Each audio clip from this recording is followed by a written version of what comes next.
Welcome to Donington Park, everybody, where action is about to kick off in the Hagerty Radical Cup UK Championship. It's the final round of the 2023 season, and the championships are more or less sewn up. We're still expecting a really exciting set of races. 3 races this weekend, 1 today, 2 tomorrow, a big grid of cars across the 2 classes, and we should see some good racing, hopefully, throughout the autumn. The last of the cars only now being released from the assembly area and onto their green flag lap. Andy McEwen and Piers Pryor in the commentary box to talk you through the action today, as will be the case tomorrow. And as the cars around McLean's up at the top end of the circuit on their green flag lap, it is a grid headed by Hayden Chance. Hayden Chance with the fastest lap time in qualifying. He was actually about 6/10 quicker than anybody else in that qualifying session. Is he going to be able to stay in front? So Hayden Chance on pole position, lap record holder we believe after qualifying yesterday with Ben Caisley for company. Chris Breen is next with Yashesh Selonka alongside him on row number 2. Then it's Jason Rishover and Peter Tyler on row 3, John McLeod and Mark Williams together on row number 4.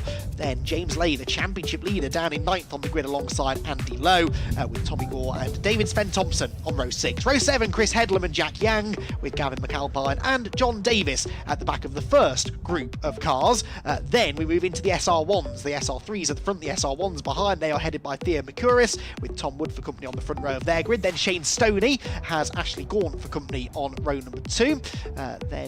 Although that seems to be a change on that grid sheet, with Oscar Joyce actually jumping up onto that second row of the grid. Then it's Jack Lees and Christian Brooks with James Ockenden and George Nutton in line behind them. Then it's Darren Nutton and Bradley Gaunt hopefully next, although again that seems to be a slight change at the back of the field, so we might be missing 1 or 2 of the SR1s. We'll try and figure that out as we get into our first of the 3 30-minute races this weekend. The cars weaving around on the green flag lap to get some heat into the tyres. It will be a 2x2 rolling start, the SR3s at the front, and then in theory about a 10-second delay before the SR1s get their race underway, but that is for Theo Mercouris and Tom Wood to judge from the front of their grid. So at the front of the field, Hayden Chance then, the red and white number 13, the black and blue of Ben Caisley starting alongside him. Then Chris Breen is the white and green with Yashesh Selonka next in line, starting from 4th. The lights out on the BMW pace car, which pulls into the pit lane. 30 minutes of Hagerty Radical Cup UK action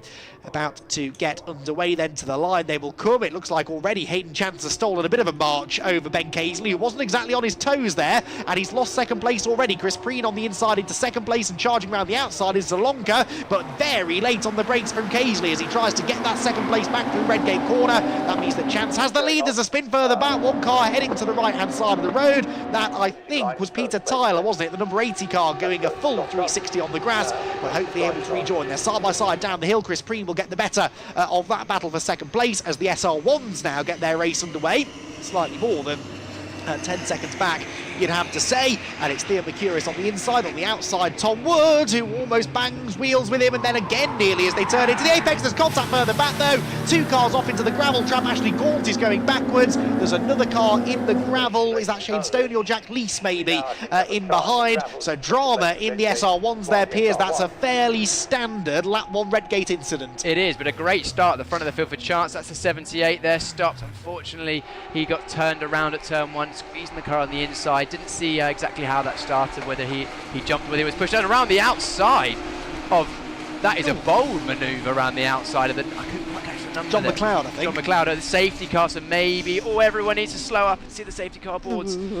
These radicals can slow down so quickly that you need to have your wits about you, especially when the safety car is called. But it's the right thing to do with that car, or 2 cars stranded in an unsafe place on the exit of Redgate. Yes. Yeah. Still didn't see who the other one. Well, there we go. It's 95. Oscar Joyce. Oh, is it? Yes, that's 95 Oscar Joyce. Yeah, so he, I don't think actually was involved in the initial contact with Ashley Gaunt. I think he kind of came in after, didn't he? It was wrong place, wrong time. He's slowing down, trying to stay, trying not to get into the side of the car that was spinning, and ended up getting squeezed off and off and off. Oh no! That's the number 1, that's James Lay. That is the championship leader, spinning, coming to the line. There's a second car involved. Look, I think they've collided as they've slowed across the line. That's really bizarre because they should have slowed down. Well, they did slow down, really, down on the Melbourne loop. The other car involved has got going again. That, I think, maybe the number 80, is it, of Tyler. We'll try and figure that out in a moment, but James Lay, hopefully not with too much damage there. That was a very odd one. Yeah, that was a strange one. I didn't actually see the start of that incident because I was looking at the timing screens. But yeah, those drivers, potentially the safety car caught them unawares and everyone slowed down. I'm not sure, but yeah, a bit of a miscommunication clearly there. But looks like for now they're all still going. So all is not lost. James Lay, of course, champion last year, #1 car for motorsport. Did you catch the other driver? Was there is #1 and the number 88.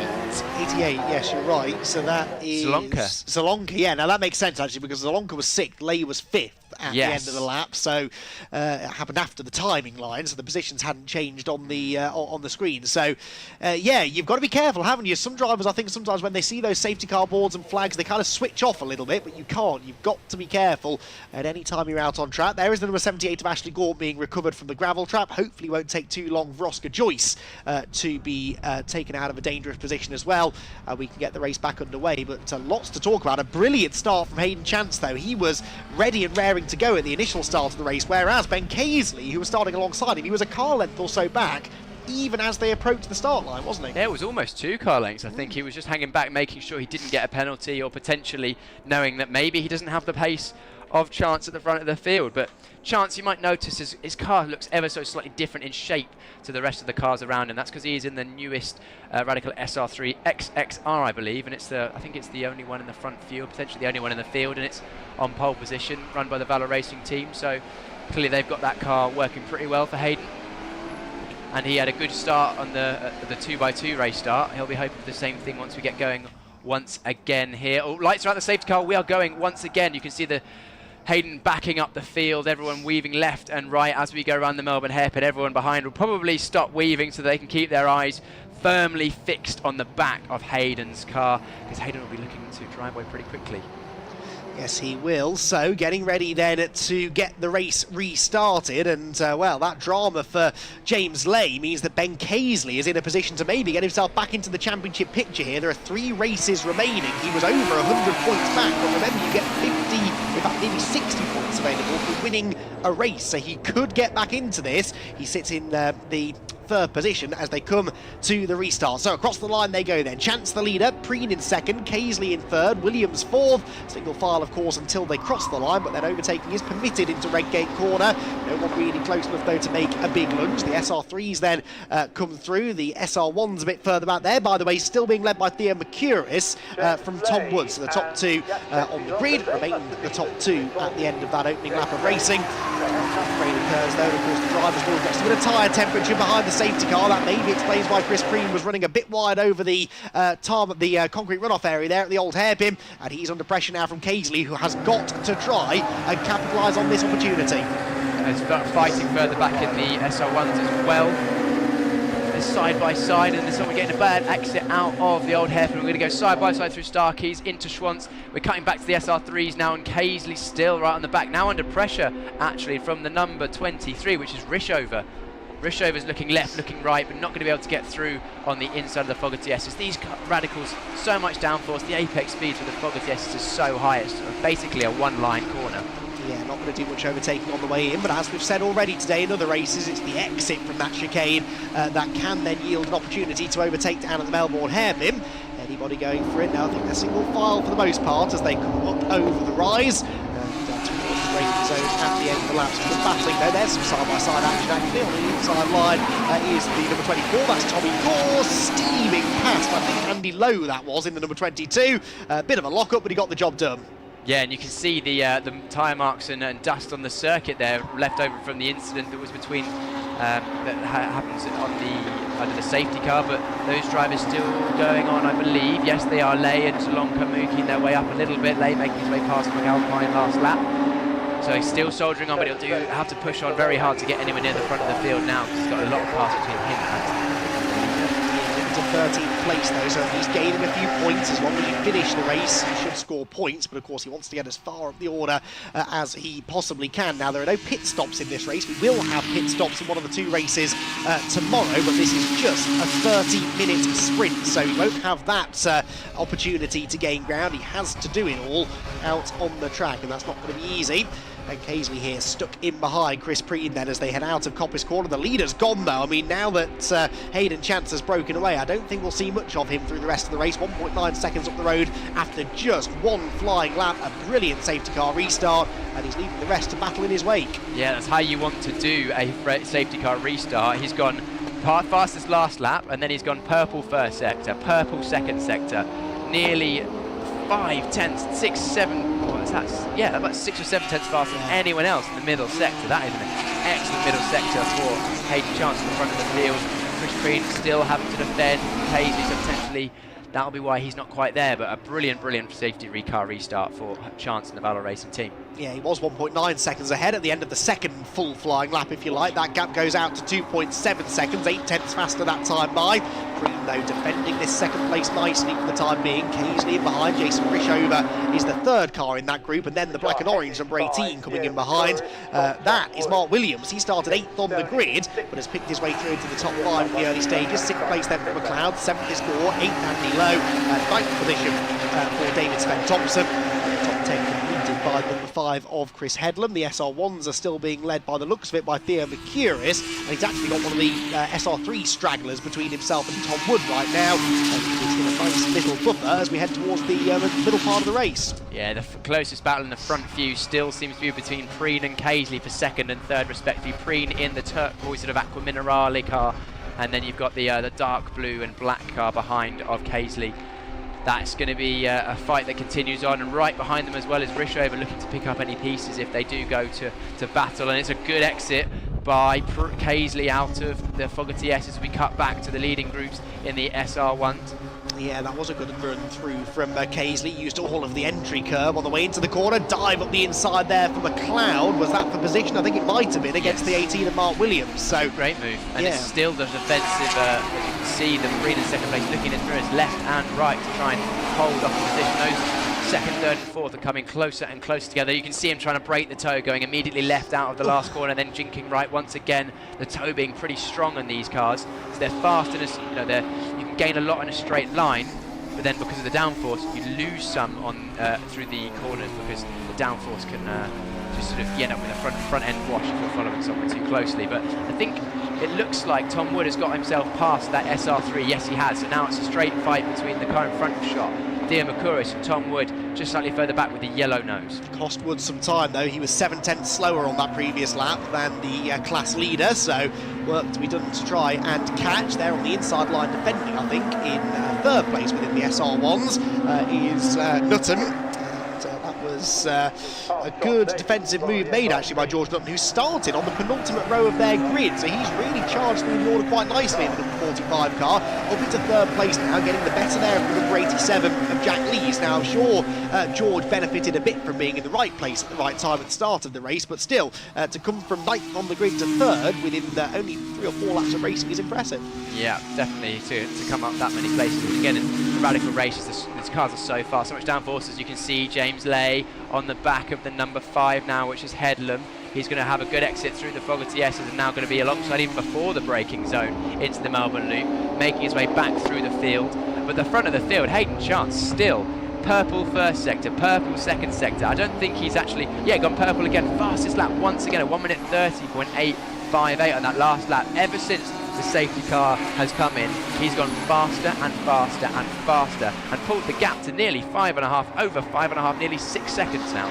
James Lay has gained another couple of spots though, as we've said on that lap. Someone diving for the pit lane in the background, not sure who that was, but Lay up into the top 10 now, then getting past Peter Tyler and, as Piers quite rightly said, the number 5 of Chris Headlam. So he is charging on. To the pit lane goes Yannick Zalonka after that contact after the safety car. That was Zalonka that was between Mercurius and Wood. So clearly Zalonka, because he has front end damage, ran into the back of James Lay. James Lay probably slowing up with the cars in front of Zalonka being caught unawares, but that is conjecture from my part. I didn't actually see the start of the incident, but it's just taking the evidence and trying to put 2 and 2 together to hopefully not make 5. Yeah, I think you might be onto something there. So Zalonka into the pit lane for damage repairs, one has to assume. Yep, you can see the damage on the right front corner. They're going to put some of the trusty old tank tape on to get it as secure as they can, but aerodynamically you'd have to imagine perhaps that's not going to be working quite as it should be. Right, good battling going on here then, down through the Hagerty S's. This, I think, is 5th place, isn't it? The number 18 car at the front of the group is Mark Williams, so he got back ahead of John McLeod, actually, after McLeod passed him a couple of laps to go. But John has actually now been overtaken, hasn't he, by the number 24 of Gore, who always gets into the back of Williams, who really seemed to park the car on the apex there at Melbourne. Yeah, good driving, I suppose, just getting it up the inside, getting it stopped, and forcing the car behind to get off the throttle before then driving out of the corner in a nice straight line. Oh no, a spin for number 18. That is Williams spinning at the last corner, getting going again very quickly, but that has cost him a couple of positions, and he might even lose out to James Lay on this lap. Yeah, well, that would benefit Lay, wouldn't it? One nice easy pass, but no, I think Mark Williams has got back up to speed again, so Mark Williams unfortunately drops down into 9th position. That now moves Gore into 5th, McLeod back up to 6th again, and the other car in this group is the number 22 of Andy Lowe. So Andy Lowe sort of just dropping back a little bit, actually, and in fact you've got the number 34, haven't you, as well, of David Sven-Thompson. So 5th, 6th, 7th and 8th place, nose to tail as they climb uphill. Say nose to tail, just separating themselves slightly now as they head towards McLean's corner. Now back in the SR1s, on the outside there 87, on the inside 89, so that was Shane Stoney going up a place ahead of Jack Lee. Stoney, I think, was involved in some way in that turn 1 incident. He qualified 3rd and only now is starting to make his way back towards the front. There's a bit of contact there down through the Crater Curves. That's far from ideal. James Ockenden getting into the back of Shane Stoney, who thankfully managed to keep control. Yeah, you don't want to be making contact in one of these cars at that high speed down the Crater Curves. Should be probably completely flat out, I'd imagine, in these cars, but somewhere on the limit of grip, and these cars are so aero sensitive. If you make a bit of contact at that speed, it's so easy to just fire off the circuit and end up in the gravel traps, or even worse.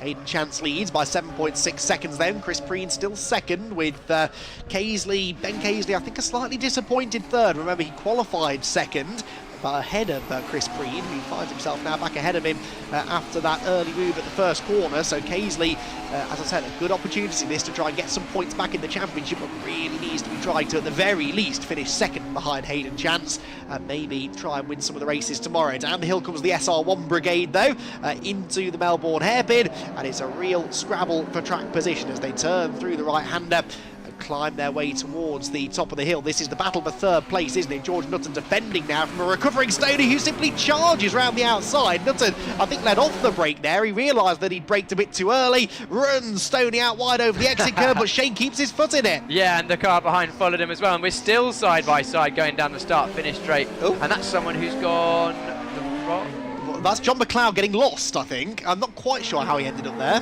Yeah, unless he made a mistake going into the Hagerty S, spun round and is just rejoining. But this battle here still going on. The number 45 and the number 89 side by side down the Crater Curves, giving each other a bit more room this time. It's still going to be side by side to the old hairpin.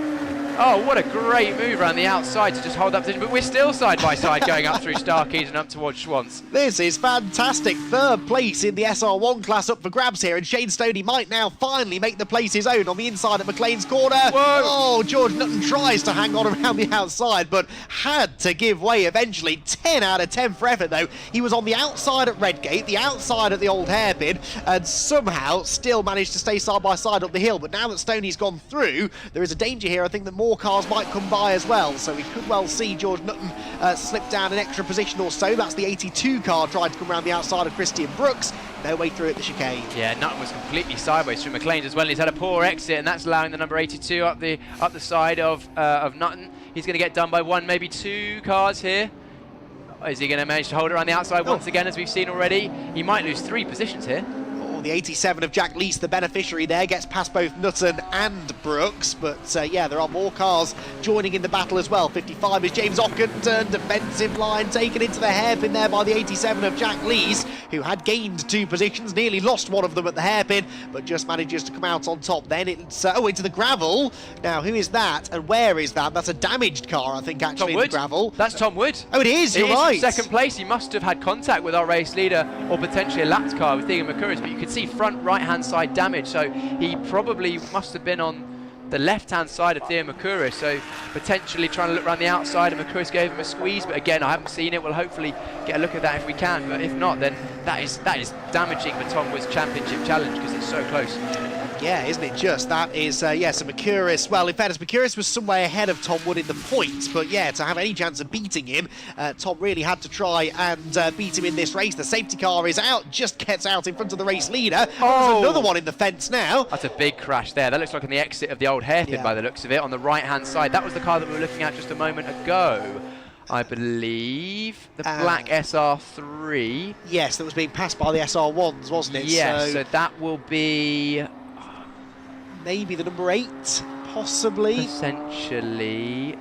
We'll keep you updated on that, but you can see the driver moving around, so hopefully they're okay. Look like a pretty hefty shunt, but there are tyre barriers there to absorb as much energy in the impact as possible. But everyone's gradually slowing down a little bit to reform under the safety car to go for stage. Oh, there we go, the driver is out. It's good to see that he's physically okay. Can't quite catch the number. No. But that is definitely Tom Wood's car, the Derby University-sponsored car there. Well, I mean, it was all going on there, wasn't it? All of a sudden, really. John McLeod went off. We had that terrific battle in the SR1s. Then Tom Wood's in the barriers, in the gravel, I should say. Another car in the barriers at the old hairpin. Understandably, the safety car is thrown the second time in this race, and with 12 minutes to go, we're probably going to have less than 10 minutes, significantly less than 10 minutes actually, I'd say, of racing left. Now this means that Hayden Chance will have to execute his third perfect rolling start of the day. His initial start to the race was very strong. His restart after the first safety car was even better. Now he's going to have to do all of that again. It is still Chris Preen in second position there, remember, and Ben Casely second in the championship, third in the race. But what a great recovery drive this has been, Pierce, from James Lay. He's actually one place higher now than where he started. Had a bad qualifying session, starting only 9th on the grid. He's into the top 8 now, and given how his race started, I think he'll be satisfied with that. I was about to say exactly the same thing. I was going to say, you know who this plays into the hands of? James Lay, because he's had brilliant pace. I mean, look at his. Let's have a look at his fastest lap, a 31.5, which is faster than everyone other than our leader, Hayden Chance, who's done a 30.3. So Hayden's fastest lap of the race is 1.2 seconds faster than anyone else that I can see, unless I'm being... No, I think you're right. I am right. Yeah. That's some serious pace. I mean, in a one-mate class, essentially, around a track that's not the longest in the world, 2.5 miles or so, the Donington Park Grand Prix circuit, to have that sort of an advantage. What is it then that makes a driver quick around here? It's a high average speed, a very flowing sort of momentum-based racetrack, so I always imagine that it's the smooth drivers that really seem to excel here. To be honest, the differences between different styles I always find is smaller than just how much you can extract from the car. If you can get the most out of the car through these medium and high speed corners at Donington, the corners go on for a long time. I mean, think about it, Redgate, more than 90 degrees. You then got the old hairpin, which you're in for a long time. It carries on all, halfway up towards Schwantz. Then McLean's, it goes over a crest and round and off camber. And if you've got confidence to push the car, and the car's set up well underneath you, which clearly the Hayden's car set up by Valor Racing have done a decent job to get 1.2 seconds faster than anyone else. But just being at one with the car, being able to dance with it on the limit and be right on the limit of grip for the whole corner, so not just the middle, not just the exit or not just the entry, but to push the braking in, then roll the speed through the middle of the corner, be right on the edge of grip as Tom Wood's car gets removed here, and then be able to get on the power and push it to the exit. And then stringing it all together, because we said in a different championship that Donington is a circuit which really flows from one corner to the next, and you get into a rhythm, and then it kind of gets a little bit broken at the last sector with the hairpins, and then that's all again about being at one with the car, knowing exactly how late you can brake, braking as hard as you can, getting to the minimum speed as quickly as possible, keeping that minimum as high as possible, getting on the power, and it's just adding up, a 10th here, a 10th there. I mean, how many corners are there at Donington Grand Prix? 13, something like that? Yeah, about 13 corners, so if he's 1.2 up, that's only a 10th a corner. Yes. I mean, I say only, I mean, a 10th is a lot, but if you're a half a 10th, if you gain half a 10th a corner, by the end of the lap, you're 7/10 faster, so, all adds up. You make it sound a lot easier than it is, Pierce. It's not easy, I've very much been there. It's to find those few tenths is so hard, and especially at the level that these drivers are racing at. 1/10 can be the position, or the difference between a few places. I mean, James Lay, championship leader, won many races this season, qualified down in, was it 6th, 7th place? Yeah, and he was 8/10 slower than Ben Casely, who qualified second. He was only about 3/10 away from breaking into the top 4 or 5 on the grid. So that absolutely makes your point, doesn't it? You don't have to be a long way off, usually, to find yourself a long way down the order, but Hayden Chance just with such an advantage pace-wise here at Donington Park. Nobody else can get near him. I mean, if you look from the gap, for example, from 3rd place down to, I mean, a second from 3rd place takes you down to 11th or 12th place. So not much, is it? Not at all, not at all. And of course, part of what I think has helped Hayden in this race is that Kaisley lost that 2nd place at the start, because Kaisley was the only one who could get within about half a second or so of him in qualifying. He himself was 4/10 quicker than Chris Preen, but because he wasn't on his toes at the start, Preen got past him, and Kaisley spent the rest of the race staring at the rear wing of that number 3 car. He's now going to have about 7.5 minutes to try and find a way past him, because the safety car's coming in this time, and it is now down to Hayden Chance to control the speed of the pack as they drop down through the Melbourne hairpin and prepare to get the race back underway again. So Hayden Chance, car number 13, with now a really good chance, you'd have to say, at claiming the race victory. Up out of the Melbourne loop they come. Hayden having by far his best weekend of the season so far, and look at that restart, nice and early, caught everyone else off guard there, Piers. Just a little bit, and it looks like that Preen has gone a little bit wide through the last corner, but it's Preen's already having to defend from Kaisley. Green flag flies over the start-finish line. It's a great start once again for Hayden Chance, mixing things up, going early this time. That's good driving from Chance at the front of the field, and Preen is being hounded by Kaisley once again. That safety car is giving him no reprieve. And the worst thing you can do as the race leader, if you've got multiple safety car restarts in the same race, is to do the same thing every time. You can't be predictable, so you're absolutely right. He went earlier this time, I think, than he did last time.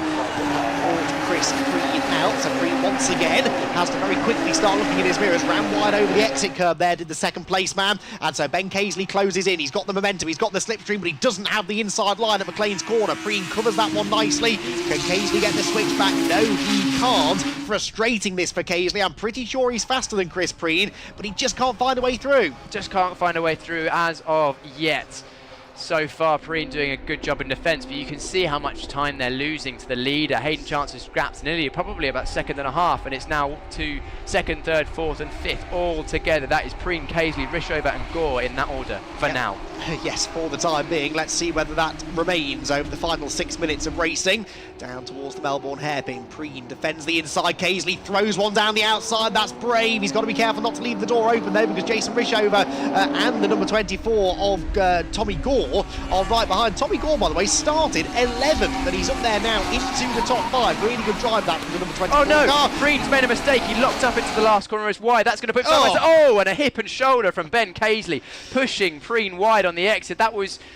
Oh, I think Preen was probably entitled to a little bit more room than that. That was robust from Kaisley, and Kaisley and Preen is going down another place, losing out to Lowe as well, the number 22. Yes, he is. The next car behind, by the way, is James Lay. So James Lay gaining a place even just on that restart lap, up ahead of the number 34 of David Spent Thompson. So Lay is now perhaps even knocking on the door of getting into the top 5 by the end of the race. Down to the old hairpin they go. In fairness there, Kaisley, he knew that could be his one and only opportunity to get the better of Chris Preen, and if he left Preen that space coming out of the hairpin, then Preen would have had the inside for Redgate, and that would probably have allowed him to go back through. So robust stuff, definitely from Kaisley. That was his one chance. Round the outside goes James Lay. Made that look easy, Piers. That was a great move around the outside from Lay. Had the overspeed going from the exit of the old hairpin, as up the inside was Thompson looking on the inside of... No, hang on, is that Thompson? Yes, it is. Yeah, Thompson having a look up the inside of Coppis. We're not managing to get that done quite, but great move from Lay. That puts him right in the battle, and now we're looking back at the SR1s, and McCurris has lost the lead. Has he? Let's see. As they head out of Coppis corner, they've got the number 88 car in the middle of all of this. That isn't Coppis. Sorry, that isn't McCurris. I was getting the cars confused. That is the number 82 of... Yes, of Brooks. Oh, that is one of the SR1s potentially stuck in the gravel. Can he get it going? Don't think so. Bradley Gaunt, that, isn't it? Who's off. McLean's, maybe. He's not far into the gravel trap, is he? And we've seen safety cars thrown for less than that so far in this race. Let's wait and see what happens then. Across the line goes Chance. A big moment there. Number 23, sorry. That is Rishover. Is that Rishover? No, I think that might have been 34, maybe. David Spent Thompson. Yes, you're correct. Sorry, my mistake. Even a broken clock's right twice a day, Piers. Number 34 car with a moment coming out of the Goddard's hairpin. Mark Williams is the car in behind. Williams, remember, recovering from his moment at the Goddard's hairpin. And Thompson, thankfully, doesn't lose a place. Now, what's going to go on with this car? It's not going anywhere fast, is it? No, it very much isn't. It's completely beached. As you mentioned, a broken clock is right I've never been offended so politely. It looks like potential safety car boards have come up. Red flag has been called. That is why everyone is slowing up. Red flag. So that will probably be the end of that race. Only 3 minutes and 21 seconds remaining. That's over 3/4. So I imagine our result will be that on the road, which means that Hayden Chance takes a dominating victory for Valor Racing. Second place, Ben Casely after a robust move, and then Gore in third after a great drive from the lower end of the top 10. Driver of the race, though, really has to be James Lay, right? I mean, to get punted or involved in whatever the contact was at the safety car restart, he was right at the back of the SR3 field, and he wasn't just handed all of those positions. We saw him making some really great overtakes there to work his way through into 6th place. Likely would have gone further as well if we hadn't had that red flag towards the end of the race, and that is the stuff that wins you championships. I've always said, winning races, that will take you some way towards winning a championship. It's the days when things aren't going right, that's when you really get tested, and if you can salvage a 6th place finish out of a race that maybe you should have finished 12th in, that's what wins you championships. Yeah, that's how good your bad days are, and it was great, tenacious driving from James Lay to soldier on after he could have thrown his toys out the pram after being involved in a safety car incident that potentially wasn't his fault. Again, we didn't see the start of that, so I can't definitively say what happened there. The stewards, I'm sure, will have a look at it, but great drive from James Lay. Hayden Chance up there with Hayden Chance will be up there for driver of the day for me as well, with a brilliant drive. And also Gore, in 3rd place. He just kept out of trouble, didn't he? Just kept soldiering on, right place, right time, and a well-deserved podium. Yeah, definitely. Tommy Gore from 11th on the grid provisionally has made the podium in that race, and that mustn't go unnoticed either. They are provisional results because... No. Gore seems to have... they put the results back a lap, haven't they? Was Rishover that high? Jason Rishover, yeah, he's been put into 3rd place. He and then preened down. Yeah, no, I think that might be right. Yeah, it must have just been pushed back a lap, so of course, yeah. Which means that Lay is only 7th, but still, the point stands. It's decent points, more probably than he thought he was going to get. The one driver for whom that doesn't really matter is Hayden Chance, because he led every single inch of that race, usually by quite a big margin as well. Those safety car restarts, absolutely inch perfect.